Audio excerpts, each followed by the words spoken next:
Let's rewind the world for a moment, not to some quiet, innocent time, no. Let's go to a noisy one, a confident one. A world that thinks it's doing just fine. People are busy. They're building things, trading, arguing, laughing, living their lives as if tomorrow is absolutely guaranteed. Nobody's checking the sky. Nobody's planning for collapse. Why would they? Everything looks normal. Then there's Noah. He's not famous, not loud. He's not trying to convince anyone of anything. He just starts building. And not a house, not a tower, not a temple. He's building something massive, something technical, something that looks suspiciously like a major industrial shipping project. In the middle of completely dry land, of course, people notice immediately, but they don't panic. They joke. You can hear them, can't you? Hey, is that a boat? For what water? Is this some kind of performance art or just a really epic midlife crisis? Noah doesn't clap back. He doesn't really explain much either, which, somehow, just makes it all worse, because there is nothing that unsettles people more than someone who is calm without needing anyone else's validation. Day after day, the structure grows. The measurements are precise. The angles are intentional. This is not guesswork, this is engineering.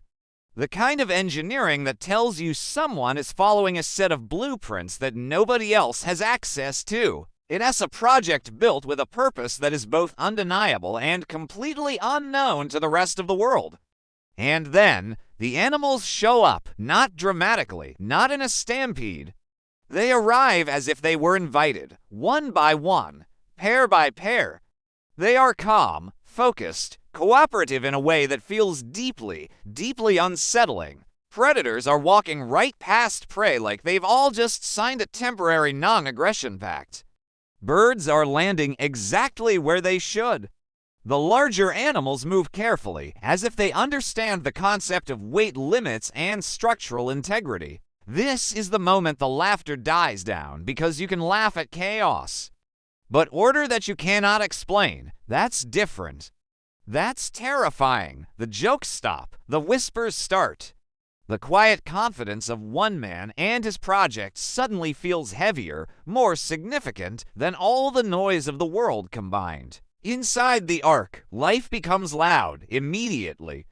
This is not some peaceful, floating zoo. This is logistics under extreme pressure. There's noise, constant, unrelenting noise. The sound of hooves, of wings, of growls, and squawks.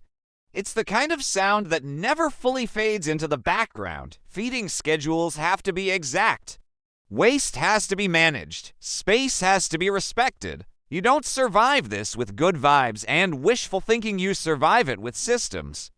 Noah and his family aren't just floating around smiling, enjoying the view. They are working, constantly adjusting. They are problem solving in real time, every single minute of every single day. Because when you're trapped inside the largest, most complex engineering project the world has ever seen, surrounded by animals that do not care about your sleep schedule, failure isn't a philosophical concept, it's immediate and catastrophic. Outside, the sky begins to shift. It's not cinematic at first. Just wrong enough to notice. The color is off. The air feels heavy. Then it rains. And this is not a storm. This is a decision. It's rain that doesn't pause. It doesn't taper off. It doesn't negotiate. It just falls, structures fail, confidence collapses. The very same people who joked are now staring at the Ark like it as a members only exit that they forgot to RSVP for. The arrogance and laughter have been washed away, replaced by a silent, dawning horror. The world they knew, the one that felt so permanent and stable just days ago, is dissolving right in front of their eyes. Inside, the Ark holds. It creaks. It moves. It absorbs impact. It's wood against water. It is engineering against chaos. Days blend together. Time loses its meaning. Predators rest near prey because hunger has become secondary to survival. The impossible becomes routine simply because there is no other alternative.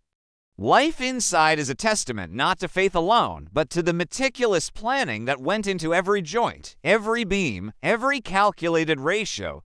And then, silence. The rain stops, not suddenly but finally. The constant drumming that had become the soundtrack to their existence fades away. The ark settles, the doors open, and the world outside feels reset, not fixed, just cleared. Like a system reboot that wiped everything except what was absolutely essential, the animals leave without ceremony. There's no applause, no look of gratitude. They just move with direction, back into a world that is now theirs to repopulate. And Noah stands there, not victorious, not enlightened, just present. He is a man who built something outrageous because the instructions demanded it, not because the audience approved of it. And if this happened today, we'd call it fake news. We'd call it fear-mongering. We'd call it completely unnecessary.